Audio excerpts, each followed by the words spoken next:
Aksi seorang wanita yang membawa ular peliharaannya saat menyetor uang ke ATM viral di media sosial. Aksi tersebut terekam dalam video yang diunggah oleh akun TikTok @stasia_auleri pada Sabtu 4 September 2021 lalu. Dalam video tersebut, akun @stasia_auleri mengaku ingin menyetor uang tunai ke ATM.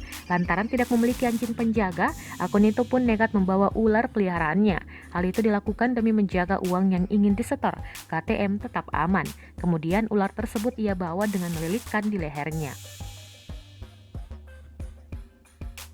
Saat dikonfirmasi Tribunnews.com, pengunggah bernama Stasia Auleri membenarkan ceritanya.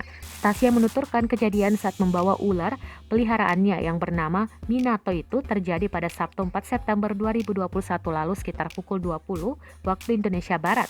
Kala itu, Stasia hendak mengunjungi ATM di Kompleks Duta Harapan Indah, Jakarta Utara untuk menyetor uang. Merasa perlu penjaga saat menyetor uang, Stasia pun akhirnya berinisiatif untuk membawa ularnya. Rupanya ide Stasia membawa ular juga didapat dari viralnya video orang lain yang membawa anjing saat ke bank. Sebelum videonya viral, Stasia mengaku memang kerap membawa ular peliharaannya berjalan-jalan. Namun saat pandemi ia mengaku sudah jarang membawanya. Untuk itu, Stasia semakin ingin membawa ularnya berjalan-jalan. Sementara, saat membawa ularnya, Stasia mengaku mendapat sorotan sinis dari orang lain yang melihatnya. Namun ia mengaku tidak mendapat teguran apapun saat membawa ular peliharaannya ke ATM.